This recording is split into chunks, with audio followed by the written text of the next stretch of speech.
Assalamualaikum warahmatullahi wabarakatuh. Di sini kami kelompok 8 akan mempresentasikan mengenai akuntansi aset tetap yang beranggotakan oleh Vicky Octavian Karisma NPM 97, Inaya NPM 104, Arifati Nur Afifa NPM 112, Sriwayu Utama NPM 116, dan Wahyu Lesiana NPM 120. Definisi aset tetap. Aset tetap menurut PSAP nomor 7 paragraf 4 merupakan aset berwujud yang mempunyai manfaat lebih dari 12 bulan untuk digunakan atau dimaksudkan untuk digunakan dalam kegiatan pemerintah atau dimanfaatkan oleh masyarakat umum. Salah satu kriteria dari aset tetap yang dapat dikategorikan sebagai aset tetap adalah nilai yang besar. Aset tetap yang nilai per unitnya kecil dapat langsung dikelompokkan sebagai persediaan. Selanjutnya ada klasifikasi aset tetap. Yang pertama, tanah. Tanah yang dikelompokkan sebagai aset tetap ialah tanah yang diperoleh dengan maksud untuk dipakai dalam kegiatan operasional pemerintah dan dalam kondisi siap pakai. Yang kedua, mesin dan peralatan. Mesin dan peralatan mencakup mesin-mesin dan kendaraan bermotor atau alat-alat elektronik serta inventarisasi kantor yang nilainya signifikan dan masa manfaatnya lebih dari 12 bulan dan dalam kondisi siap pakai. Yang ketiga ada gedung dan bangunan. Gedung dan bangunan mencakup seluruh gedung dan bangunan yang diperoleh dengan maksud untuk dipakai dalam kegiatan operasional pemerintah dan dalam kondisi siap pakai. Yang keempat, jalan, irigasi, dan jaringan. Mencakup jalan, irigasi, dan jaringan yang dibangun oleh pemerintah serta memiliki atau dikuasai oleh pemerintah dan dalam kondisi siap pakai. Yang kelima, aset tetap lainnya. Aset tetap lainnya mencakup aset tetap yang tidak dapat dikelompokkan ke dalam kelompok aset tetap di atas yang diperoleh dan dimanfaatkan untuk kegiatan operasional pemerintah dan dalam kondisi siap pakai. Yang keenam, konstruksi dalam pengerjaan. Namun dalam tanggal pelaporan keuangan belum selesai seluruhnya. Pengakuan aset tetap. Dalam PSAP nomor 7 paragraf 15-19 jelas dikatakan kalau aset tetap diakui pada saat manfaat ekonomi masa depan dapat diperoleh dan nilainya dapat diukur dengan andal. Untuk dapat diakui sebagai aset tetap harus memenuhi kriteria sebagai berikut. Yang pertama, mempunyai manfaat lebih dari 12 bulan. Dalam menentukan apakah suatu aset tetap mempunyai manfaat lebih dari 12 bulan, suatu entitas harus menilai manfaat ekonomi masa depan yang dapat diberikan oleh aset tetap tersebut, baik langsung maupun tidak langsung bagi kegiatan operasional pemerintah. Yang kedua, biaya perolehan aset tetap dapat diukur secara andal. Pengukuran dapat dipertimbangkan andal bila terdapat transaksi pertukaran dengan bukti pembelian aset tetap yang mengidentifikasi biayanya. Yang ketiga, tidak dimaksudkan untuk dijual dalam operasi normal entitas. Tujuan utama dari perolehan aset tetap adalah untuk digunakan oleh pemerintah dalam dukungan kegiatan operasionalnya dan bukan dimaksudkan untuk dijual. Yang keempat, diperoleh atau dibangun dengan maksud untuk digunakan. Pengakuan aset tetap akan sangat andal bila aset tetap telah diterima atau diserahkan hak kepemilikannya dan atau pada saat penguasaannya berpindah. Aset tetap berdasarkan PSAP nomor 7 paragraf 20, pengukuran aset tetap dengan menggunakan biaya perolehan tidak memungkinkan, maka nilai aset tetap didasarkan pada nilai wajar pada saat perolehan. Biaya perolehan aset tetap yang dibangun dengan cara swakelola meliputi biaya langsung untuk tenaga kerja, bahan baku, dan biaya tidak langsung termasuk biaya perencanaan dan pengawasan, perlengkapan, tenaga listrik, sewa peralatan, dan semua biaya lainnya yang terjadi berkenaan dengan pembangunan aset tetap tersebut. Prosedur akuntansi aset tetap.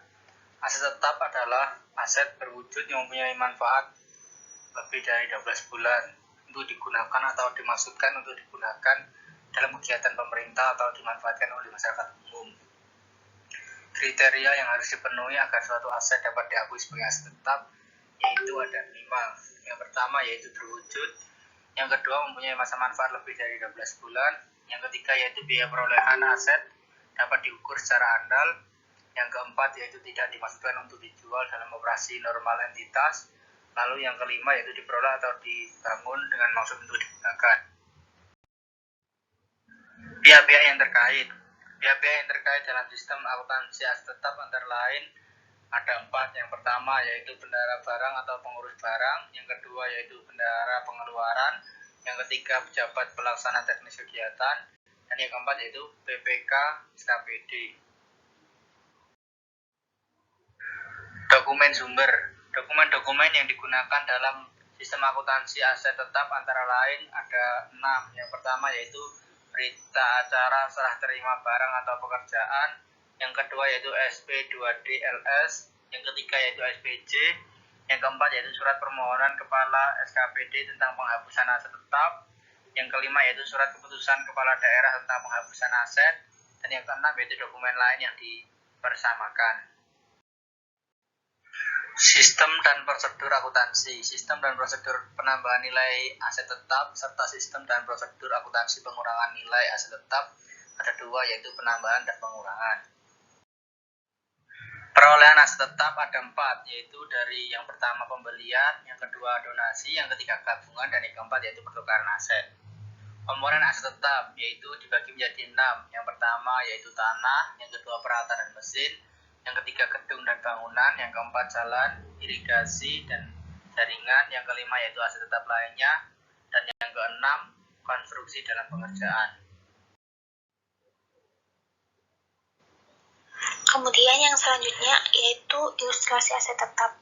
Pada tanggal 3 Maret tahun 2013 dilakukan pembelian tanah seluas 1.000 meter persegi seharga 500.000 per meter persegi dan telah dilakukan pembayaran dengan SPM LS nomor 2120 dan SP2D nomor 501. Selain biaya pembelian tanah, dikeluarkan pula biaya pengukuran tanah sebesar 2 juta dengan SPM LS nomor 2122 dan SP2D nomor 503 dan juga biaya sertifikat tanah sebesar 5 juta dengan SPM LS nomor 2122 dan SP2D nomor 503. Kemudian biaya penimbunan tanah sebesar 2.500.000 dengan SPM LS nomor 2122 dan SP2D 503 dan biaya FITIM pengadaan tanah sebesar 5 juta dengan SPM LS nomor 2125 dan SP2D nomor 506.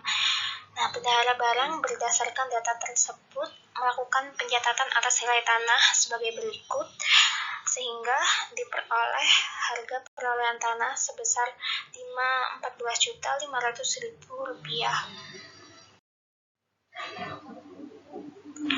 Kemudian untuk jurnal transaksi tersebut yaitu dicatat sebagai berikut. Untuk laporan operasionalnya, tanah pada kas di kas daerah sebesar Rp514.500.000.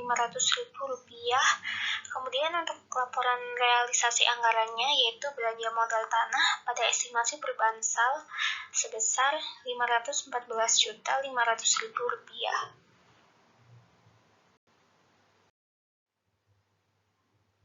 Kapitalisasi aset tetap. Kriteria kapitalisasi dalam pengadaan atau pemeliharaan barang atau aset merupakan suatu tahap validasi untuk penetapan belanja modal atau bukan dan merupakan syarat wajib dalam penetapan kapitalisasi atas pengadaan barang atau aset. Yang pertama, pengeluaran anggaran belanja tersebut mengakibatkan bertambahnya aset dan atau bertambahnya masa manfaat umur ekonomis aset berkenaan. Kedua, memenuhi nilai minimum kapitalisasi. Ketiga, pengadaan tidak dimaksudkan untuk diserahkan atau dipasarkan kepada masyarakat, Pemda, atau entitas lain di luar pemerintah pusat. Selanjutnya, belanja modal yang dipergunakan antara lain yang pertama belanja modal tanah, yang kedua belanja modal peralatan dan mesin, yang ketiga belanja modal gedung dan bangunan, yang keempat belanja modal jalan irigasi dan jaringan, yang kelima, belanja modal lainnya, dan yang terakhir, belanja modal BLU. Fungsi-fungsi terkait kapitalisasi. Yang pertama, pengelola barang. Yang kedua, pengguna barang atau kuasa pengguna barang.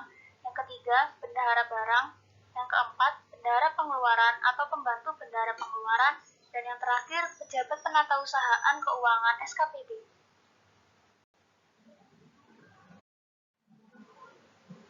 Dokumen yang digunakan dalam kapitalisasi antara lain laporan barang milik daerah atau laporan hasil inventarisasi untuk pencatatan saldo awal, lalu berita acara serah terima, bukti kepemilikan, surat perintah membayar, SPM dan SP2D, faktur pembelian, kwitansi, KIR, KIB, daftar barang milik daerah, laporan aset semesteran, laporan aset tahunan, dan dokumen lain yang sah.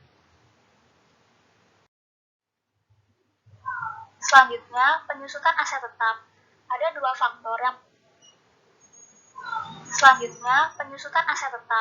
Ada dua faktor yang mempengaruhi besarnya penyusutan, yaitu nilai aset tetap yang digunakan dalam perhitungan penyusutan, dan yang kedua adalah taksiran manfaat yang mencerminkan besarnya kapasitas atau manfaat aset tetap selama dipakai.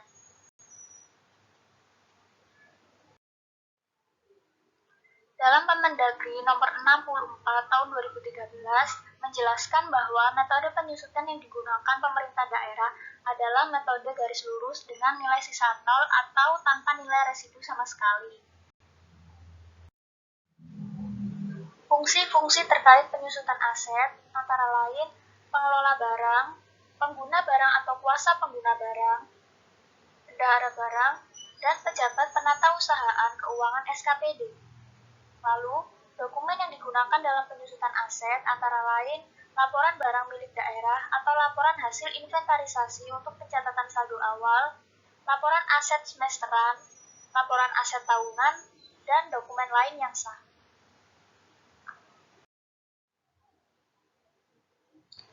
Baik, selanjutnya di sini saya akan menjelaskan terkait pelepasan aset tetap. Berdasarkan PSAP nomor 7, paragraf 77 sampai dengan 79, suatu aset tetap dieliminasi dari neraca ketika dilepaskan atau bila aset secara permanen dihentikan penggunaannya dan tidak ada manfaat ekonomi masa yang akan datang. Aset tetap yang secara permanen dihentikan atau dilepas harus dieliminasi dari neraca dan diungkapkan dalam catatan atas laporan keuangan. Di sini aset tetap pemerintah daerah juga dapat dilepaskan kepemilikannya ketika berada di suatu kondisi yang diantaranya yang pertama dihapuskan, kedua dipertukarkan, dan yang ketiga dijual. Selanjutnya, apabila aset pemerintah daerah dilepaskan, maka pencatatannya harus dieliminasi dari neraca pemerintah daerah sesuai dengan nilai tercatatnya. Berikut adalah hal-hal yang perlu diperhatikan. Yang pertama, fungsi-fungsi terkait. Menurut Permendagri nomor 13 tahun 2006, berikut fungsi-fungsi yang terkait dengan prosedur pelepasan aset. Yang pertama ada pengelola barang, kemudian selanjutnya pengguna barang, bendahara barang, dan pejabat penata usahaan keuangan SKPD. Hal yang harus diperhatikan selanjutnya adalah dokumen yang digunakan. Menurut Permendagri nomor 13 tahun 2006, berikut dokumen yang digunakan dalam pelepasan aset dan menjadi dasar dalam pencatatan pelepasan aset. Yang pertama adalah laporan barang milik negara atau daerah, kemudian laporan aset semesteran, kemudian laporan aset tahunan, dan dokumen lain yang sah. Selanjutnya ada jurnal standar. Yang pertama adalah jurnal ketika penghentian aset tetap. Untuk laporan operasional dicatat akumulasi penyusutan aset tetap pada aset tetap. Untuk laporan realisasi anggarannya tidak ada jurnal. Kemudian yang kedua, pelepasan karena penghapusan aset tetap. Jurnalnya adalah akumulasi penyusutan aset tetap pada aset tetap. Ini untuk laporan operasional. Kemudian untuk laporan realisasi anggaran tidak ada jurnal. Kemudian selanjutnya jurnal standar untuk mencatat pelepasan karena penghapusan aset tetap. Untuk laporan operasional, jurnalnya akumulasi penyusutan aset tetap baru, kerugian pertukaran aset tetap pada aset tetap lama. Kemudian untuk laporan realisasi anggarannya tidak ada jurnal.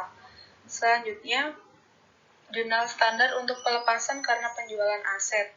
Untuk laporan operasional dicatat dengan akumulasi penyusutan aset tetap, kas di bendahara penerimaan, kerugian pertukaran aset tetap pada aset tetap. Untuk laporan realisasi anggarannya dicatat estimasi perubahan SAL pada pendapatan penjualan aset tetap strip LLA. Baik, selanjutnya hal-hal khusus terkait aset tetap. Yang pertama ada penilaian awal aset tetap. Dinyatakan dalam PSAP nomor 7 paragraf 23 sampai dengan 25 dan 27 bahwa barang berwujud yang memenuhi kualifikasi untuk diakui sebagai suatu aset dan dikelompokkan sebagai aset tetap pada awalnya harus diukur berdasarkan biaya perolehan. Bila aset tetap diperoleh dengan tanpa untuk keperluan penyusunan neraca awal suatu entitas, biaya perolehan aset tetap yang digunakan adalah nilai wajar pada saat neraca awal tersebut disusun. Kemudian yang kedua ada konstruksi dalam pengerjaan. Pada PSAP nomor 7 paragraf 38 dan 40 dikatakan jika penyelesaian pengerjaan suatu aset tetap melebihi dan atau melewati satu periode tahun anggaran, maka aset tetap yang belum selesai tersebut digolongkan dan dilaporkan sebagai konstruksi dalam pengerjaan sampai dengan aset tersebut selesai dan siap dipakai. Kemudian yang ketiga ada penilaian kembali aset. Pada PSAP nomor 7 paragraf 52 ditegaskan bahwa aset tetap disajikan berdasarkan biaya perolehan aset tetap tersebut. Kemudian yang terakhir ada aset bersejarah. Berdasarkan PSAP nomor 7 paragraf 65 sampai dengan 72 dinyatakan kalau tidak ada keharusan bagi pemerintah untuk menyajikan aset bersejarah atau heritage asset di neraca, namun aset tersebut harus diungkapkan dalam catatan atas laporan keuangan. Kemudian selanjutnya pengungkapan aset tetap. PSAP nomor 7 paragraf 80 sampai dengan 81 menjelaskan bahwa laporan keuangan harus mengungkapkan untuk masing-masing jenis aset tetap sebagai berikut. Yang pertama, dasar penilaian yang digunakan untuk menentukan nilai tercatat atau carrying amount. Kemudian yang kedua, rekonsiliasi jumlah tercatat pada awal dan akhir periode yang menunjukkan penambahan, pelepasan, akumulasi penyusutan, dan perubahan nilai jika ada, atau mutasi aset tetap lainnya. Kemudian yang ketiga, informasi penyusutan. Kemudian yang keempat, eksistensi dan batasan hak milik atas aset tetap. Kemudian yang kelima, kebijakan akuntansi untuk kapitalisasi yang berkaitan dengan aset. Kemudian selanjutnya jumlah pengeluaran pada pos aset tetap dalam konstruksi. Dan yang terakhir, jumlah komitmen untuk akuisisi aset tetap. Selanjutnya, terkait dengan konstruksi dalam pengerjaan PSAP nomor 8 paragraf 34 menyebutkan suatu entitas harus mengungkapkan informasi mengenai konstruksi dalam pengerjaan pada akhir periode akuntansi. Yang pertama di sini ada rincian kontrak konstruksi dalam pengerjaan berikut, tingkat penyelesaian dan jangka waktu penyelesaiannya. Kemudian yang kedua ada nilai kontrak konstruksi dan sumber pendanaannya. Kemudian yang ketiga, jumlah biaya yang telah dikeluarkan dan yang masih harus dibayar. Selanjutnya, ada uang muka kerja yang diberikan, dan yang terakhir ada retensi. Sekian presentasi dari kelompok kami, kurang lebihnya mohon dimaafkan. Wassalamualaikum warahmatullahi wabarakatuh.